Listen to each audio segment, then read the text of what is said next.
Shalom, welcome to the Jewish View. My name is Rabbi Nachman Simon with the Chabad of Delmar, together with my co-host Mark Ronich, who is the jbiztechvalley.com and statewide news service. Mark, we have a very special guest with us today, Rabbi Yitchok Hecht. That you have a double hat, Congregation of Agudas Achim of Kingston, our next door neighbor, Kingston, New York, and the Chabad of Ulster County.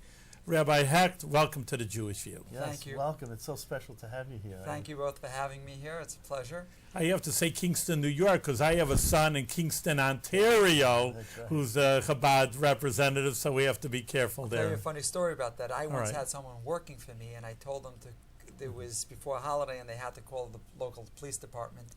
And I said, just please speak to the police chief. You'll speak to the secretary and delay the message.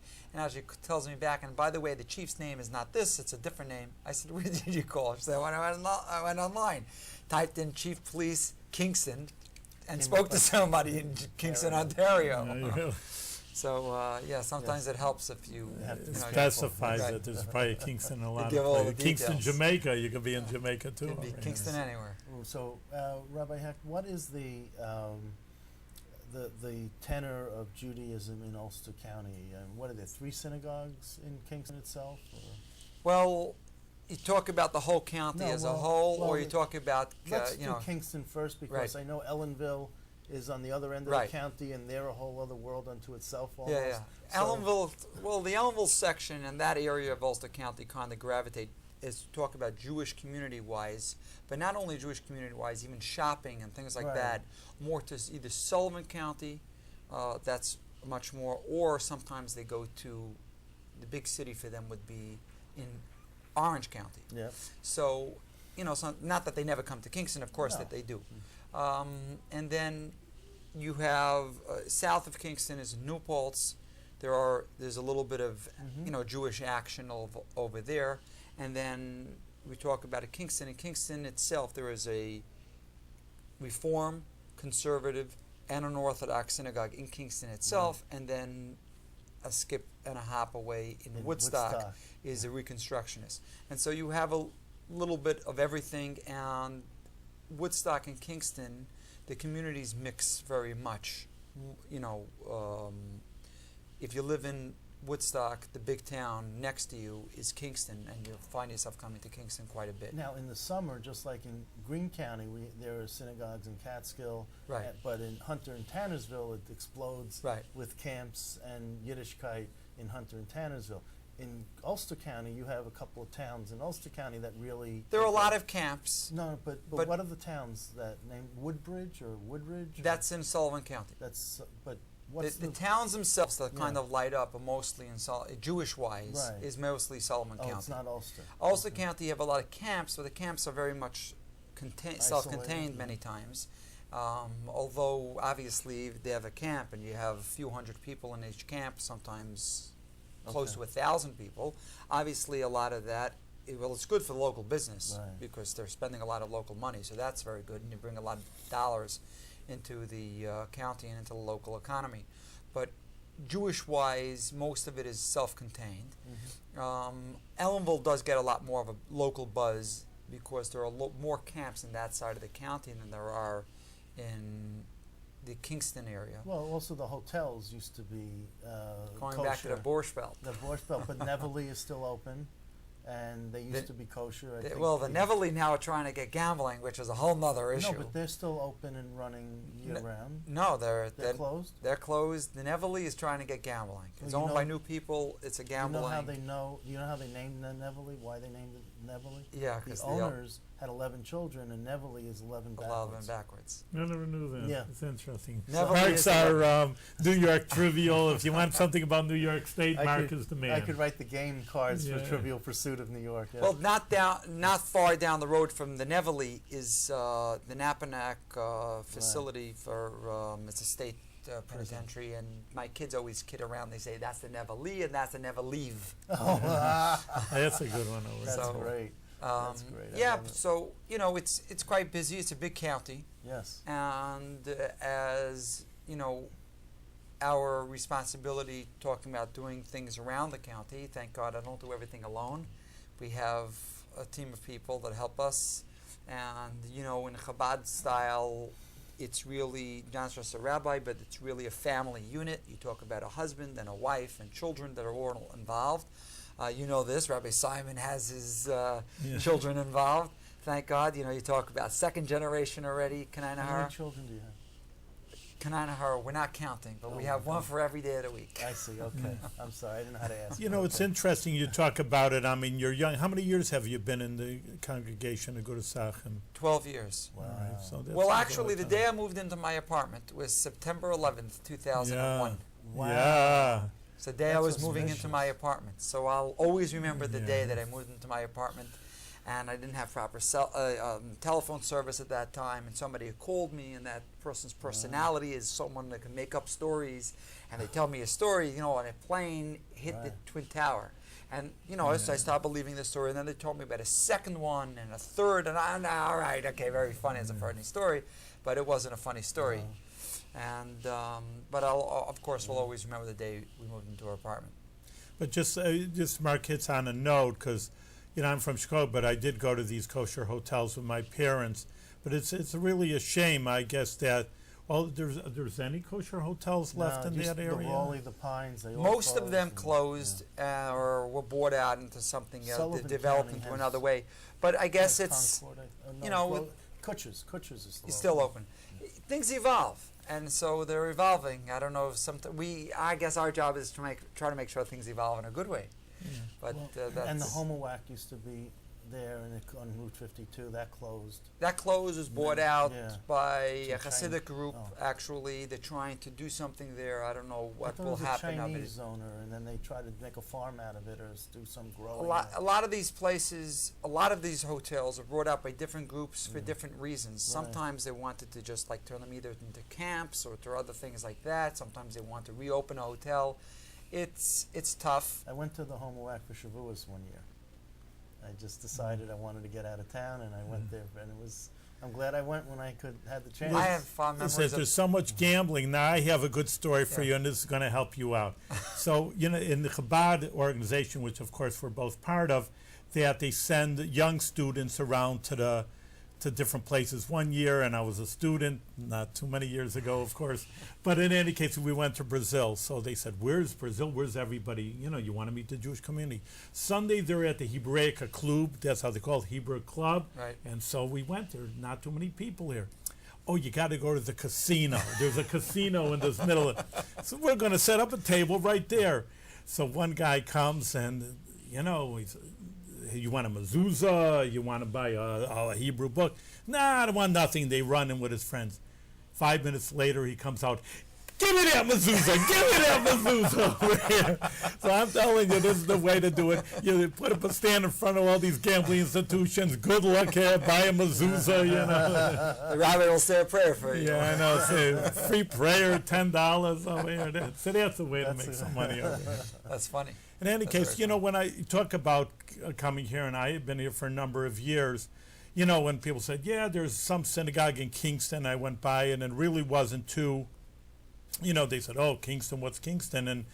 And now, of course, you're here for a number of years. So tell us a little bit about the Jewish community in, the Orthodox synagogue that you are the rabbi of, and what kind of programs you found there and now trying to build up and how many members grows. Yeah. Well, it's an interesting story, longer than we have the few minutes here this evening. But talking about this synagogue in itself, Congregation of Agudas Achim, is over 100 years old. It was late 1880s. There's a lot of history to that also, but we'll fast forward. And as things evolved, the shul kind of dwindled and dwindled. And when I came there was, on an average Shabbos morning, there were 6 men, 2 or 3 ladies. That was the whole crowd. And once in a while, they used to get yeshiva boys from a yeshiva in Muncie to come up for a Shabbos so they can have a minyan. Right. Once in a while, someone would come up from Muncie to teach a class, but there was basically nothing going on. So I came into a scenario where there was basically nothing going on, no people. Money, of course, was a problem. And thank God, things have really evolved tremendously, more than I even expected, because I didn't really know what to expect. And thank God, we talk about a strong minyan Shabbos morning, strong minyan Tuesday morning. We have Friday nights. So that's just services. But besides the, and there are Tuesday morning. Why Tuesday morning? What, you're not allowed to pray to God on No, Tuesdays? but Monday and Thursday is when you take out the Torah. So that's true. think Most you'd want- people gravitate automatically to Monday and Thursday, but Monday and Thursday take out Torah is also a longer davening because the Torah that's service. why I was asking. That's why So I was curious. It's nothing to do with We took Tuesdays. We start at 8 o'clock and we move along. So people that have to be at work at 9 o'clock, if they're Yeah. working in town, can still be at work on time. Sure. Followed by a good coffee and Danish, and then sometimes, a little bit more of a spread and a little breakfast, depending. Sometimes people sponsor for different things, a birthday, a yard side, or any good occasion, or for no So do you excuse. charge membership for Agudas Achim? Agudas Achim has a membership, but people a lot of times ask us, "What's your membership?" And to me, that question It's is secondary. right, because membership. Well, there are people who are members, but they moved out of the area long ago, and they grew up there their whole life. They are members really of support, but you're never going to see them. Oh, They but move. but they still send you a check every year? Yeah, good. it's Very nice. it helps, Okay. but you talk about membership. No, but people who actually are in the pews. Okay, so that's a different story. And the Chabad style is every Jew in Yes. town is, we're here to service everybody, whether they come regularly or not. Right. Sometimes people, are in a need of a synagogue, or they feel that need. Sometimes for happy occasions, sometimes not for a happy occasion. Whatever it is, we're there to service them. But we'll also, hopefully, we can entice people to come in, and then, people say, "Hey, you know what? There's more. I could do this." Unfortunately, I always joke around with people, and I always say that most people that went to Hebrew school need Hebrew school therapy because it was not a good experience. And the experience that they left with is a bad taste and a lot of times wrong. So let's try this again. And usually, hopefully, we can give them the correct taste and a good taste, and then they want to get involved. And, slowly, each person on their own pace can get involved with different things. Are you having bar mitzvahs at the shul? Or? There are bar mitzvahs, but people usually get bar mitzvah only once. But I think about classes. Our strongest thing that we have, besides the children's programs, our strongest thing is adult education. But it doesn't all happen at the shul. It happens in people's homes. It happens in different towns. We have in Kingston. We have in Woodstock. And different towns on and off over the years, different places. We have hosted a whole host of different classes. Sometimes they're one-part series, sometimes a few-part series, sometimes they're ongoing classes, and things evolve. Most of our classes are based on what people want. That's what we're there for. Do you put out-of-towners up as guests in your home? So that's an interesting question because about 3 years ago, we built in the shul 7 bedrooms. And they're basically like hotel rooms. Each room has, besides the beds, have their own beautiful bathroom, marble tiles. We really made it really, really nice. Many times people come, they're like, "Oh, wow, we didn't expect it to be so nice." And it's like 7 mini hotel rooms. And to service 3 purposes. One purpose is that people that live in the area, you want to experience a Shabbos, but you live too far. And so you can come and experience a Shabbos, or experience a Yontif. And many times people come, and there are certain times if we have a Shabbaton, or if there's a holiday coming by, all the rooms are taken. Another thing that we do is for guests. Many times people are traveling and the people need a place to stay, or someone has a guest coming and they don't have where to put them up. And the third is that there is a program that is for college students. Every summer they take college students where they come to learn about Yiddishkeit, and these are students who have had no formal Jewish education prior. And it's a 5.5, 6 weeks program, and they stay in these rooms. It's about, depending on the year, approximately 15 to 20 girls. At least this is the women's division. There is a men's division that stay here, and so there's 3 different purposes. And obviously, throughout the year, these rooms are very busy. Wow. Very good. I think it's important for their viewers to to realize also here you're a good servant of your congregation and making it grow, but of course you have a personal life also, and we said you have a number of kids, and just what it means to live. A person in Kingston, yeah, it's a nice place to live. This is my hometown, no problem with it. But for a person to move in like yourself, and of course every Orthodox person has special needs, and one of them is schooling for their children. So I think it's important for the viewers to know what it means for you and your wife to have children in Kingston, and what do you do about a Jewish education? That's a great question. When people ask me, are you happy? The first thing I always say is, my wife is happy, so I'm happy. And that you learn very fast when you get married. If your wife is happy, you're happy. But the more important question, and the most important question, is education for our children. And here we're talking about Jewish education. In this regard, we bring our children up here to Albany to the Maimonides Hebrew Day School, and we're very happy to the whole family. Actually, Rabbi Simon's wife is presently teaching one of my children and has taught others, so we're thankful in that way. And Rabbi Simon does a lot of teaching. By the way, a side point, Rabbi Simon is an unbelievable teacher, and the reason why I say this... Yeah, right. No, there's a reason why I say this. All right. The reason is because every teacher, every rabbi, whenever you teach, sometimes you have a difficult subject. You have a difficult subject, it's like, all right, how do I say this that it makes sense, that the people will understand? And Rabbi Simon has a way of just gliding right through, and it seems so simple. That's a talent. It is a talent. It's a talent. Well, and it comes from many years of teaching. Yeah. Thank you very much. I'm still working on Mark after all these years to become one of my students. All right. Oh my gosh. Have So sign up. But it is you're making it a little more simple, because what kind of commute it is to bring to your children. I mean, right. That's a headache over here. For my kids, it is a big deal. They have to travel in over an hour, and it's not easy. Yeah. And for the children, it's a bigger sacrifice than it is for us. And I give a lot of credit to my kids and their cousins that travel together with them, and all together in the van. I give these kids a lot of credit because it is a big schlep. But to them, it's not even like, oh, maybe there's another option. They know it's just very simple, matter of fact, and it's just very straightforward. We're going to go to school. We have to obviously learn in a Jewish school. It's very matter of factly, and that's the closest place to us, and that's what we do. So let me ask you, you grew up in Brooklyn? I grew up in Brooklyn. Where in Brooklyn? My very early years were all in Crown Heights. Okay. And I was very lucky in that way. Shabbos morning I got to go daven with the Rebbe every Shabbos morning. I was very lucky in these things, and I try to tell my kids from time to time different memories that I have and experiences that I have had. Sure. And so I was very lucky in that way. But then my father took a position as a pulpit rabbi in Canarsie.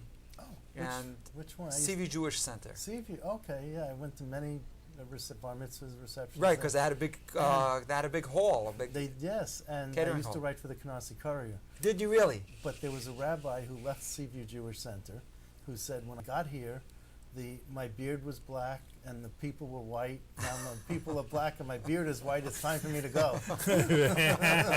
Good one. So he, so I'm glad to see that your father took that pulpit. So my father was there for a long time. My father, funny enough, my father's back in Crown Heights now. Okay.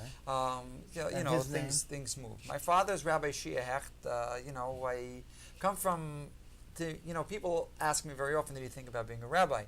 Now, in your case, I don't know what your thoughts were when you were a child, but in my case, it was kind of natural. I kind of always. It wasn't like, what am I think I'm going to be? It was kind of a natural thing for me. And part of that is, it's a family business. Part of it is, both on my father's side and my mother's side, the majority of the family went into rabbinics. And on my father's side, the Hecht family is the largest family of rabbis in the United States. Really? And people should know, you're being a little humble that his the grandfather's Rabbi J.J. Hecht was... he's just a tremendous rabbi. People knew him. The release time, you'd have to take 10 minutes just to say how many things he was in charge of. But it was a major, major rabbi in New York City, which means in the country. And now his father, and you say you should be healthy, Rabbi Hecht also was in charge of major Jewish organizations. Right. That's what led Rabbi Yitchok Hecht now into just the natural progression. And how many brothers and sisters did you have? You know you don't count, but give me however you want to say it. I'm the oldest of the minyan. Okay. Yeah. All right. So, or as others say, my father has 2 basketball teams. Okay. One of boys and one of girls. Well, I always say Rabbi Simon has a baseball team with a relief pitcher. And anyway, I just wanted to, and so you have a brother, is it, who's in Dutchess County, Rhinebeck, or is that a relative? Well, I have many siblings that are already in rabbinics. No, but across the river from you in Rhinebeck. Right. I have a sister who's with me in Kingston. Right. A sister and brother-in-law. I have 2 siblings in Dutchess County: a brother and sister-in-law in Rhinebeck, a sister and brother-in-law in Poughkeepsie. Oh. Actually, my brother-in-law, you should bring him onto your show, is the youngest executive director of any JCC in the country. And that's the one in Poughkeepsie? And the one in Poughkeepsie. Oh, okay. He's only in his 20s, and he is the executive director of that. Also an interesting story, but you'll bring him in here to tell that story. Don't take away your thunder. That's his But story. as you know, Rabbi Simon introduced me as being the publisher and editor of jbiztechvalley.com. So I go down south as far as Columbia Green and Delaware County. I'm going to expand to Dutchess, Ulster, and Sullivan. So I'll need you as a resource. All right. Because I'll need to navigate that between you and Federation. I should do okay. Just get his name right. That's what they always say. With an O, not an A. Yeah, so, okay. But are you satisfied with the way that? Oh, wait a minute. I wanted to ask you before that. Who owned the Hecht's gift store? Bookstore. That's my great uncle. My great uncle. And what was? He's one of the.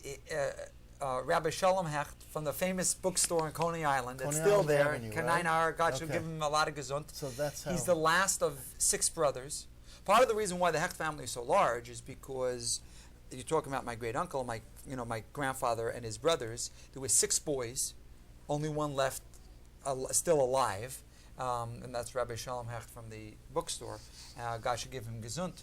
But the family, most of the people their age, were either in the old country and they didn't make it, but the Hecht family came to America in the 1880s. Right. And not only did we come to America, but being religious all the way through, which is a whole other fascinating aspect of the story. I mean, the odds, that not one person went astray. And so you had these 6 brothers who were all ordained rabbis and had a whole bunch of kids, and many of them going into the rabbinate. I'm already a 3rd generation going into the rabbinate. It was a very... Just want to interject. I'm from Chicago, and my father, was part of the... my Zaidi was a Sheikh of Hebrew National, and he was a rabbi too, but was friends with, I guess it's your Zaidi's brother, just to get your whole family. Right. Rabbi Hecht was known, like that. He was an unbelievable orator. I didn't know him, but I've heard recordings of him. He was an unbelievable orator. My father was friends with him. He went to the show, Peterson Park, whatever. People don't know Chicago here, but so I just say I have even connection with your family from way back. I wanted to bring this up because in the 1980s, Governor Mario Cuomo would always talk about Rabbi Hecht. My grandfather and him were very close. Yes. I always thought there was a close relationship. I always bring politics into everything. But your family has been very close with the Cuomos.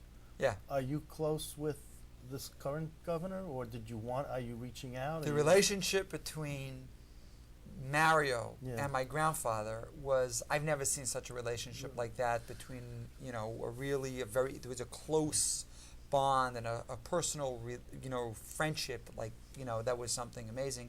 I met Mario 2 years ago at a dinner, and I went over and introduced myself and told him who I was, and his eyes lit up, and he was, reminiscing about my grandfather. Said the most glowing praise. But the relationship is not the same with Andrew. It's just a different relationship. Mm-hmm. Different governors, but they're different personalities. Yeah, different personalities. In many ways, I see resemblance in the younger governor to his father. Well, he's the same age as Mario was when he first got elected. That's true. Andrew's the same age. That's true. Yeah, and he looks so much younger than his father did when his father was first elected. I wanted to find out if you get into the political part, because you've had... I do, but with caution. Okay, because you've had politicians or people who were in public office come visit you. Yes, in Kingston. That's true, and we do, and I do with caution. The reason why I say the caution is because I think that the rabbinate should not get mixed up into politics. There's a fine line that we should try and keep. For example, every year on the Shabbos before election, I always remind everybody, go vote. From the pulpit, I don't think it's my business to tell people how to vote. Right. Privately is a different story. But I try to have a good relationship. They are our public servants, and we are thankful to them for that. I try to recognize their public service. At the same time, it's important to have a relationship. They should know what the needs are of the community. And I find a lot of times that they thank me for reaching out in order to know what's going on, and they can have a relationship. I mean, because you mentioned Hecht, and people bow down and they go, "Oh, we'll be there." So, Rudy Giuliani had been a guest. Rudy and my father had a very close relationship, and they actually still do. Right. So there was talk about my grandfather was like very close with Mario, and Rudy and my father were very close. So are you trying to develop, as a young man, are you trying to develop the relationships that, like with Mike Hine, the Ulster County executive, or with other folks? As it comes, as it comes, we're very lucky in Ulster County. Our local, politicians, for the most part, we're very lucky. And Kevin Cahill, and they're all good to us. There's an open door by all of them, and I always tell people it's not just an open door for me, but I think it's an open door for all their constituents, and we're very lucky in that way. Okay, and it doesn't cut; it cuts across all political lines. Yeah. Of course. Okay. Well, I see, because your grandfather was the Democrat Mario, and your father was Republican Rudy Giuliani. So I'm it's just about saying, the it's people. a balance. It's not about it's the party. The people. That's what I was going to ask you. Mark, we're out of time. It was very interesting. Our next door neighbor. Want to thank Rabbi Yitchok Hecht again from Kingston. Thank you. It was wonderful. And we always give a blessing, but give rabbi to a rabbi. But in any case, they should continue in good work and make the Kingston Jewish community grow and bigger and better. Amen, and same to you. Okay. And same to you.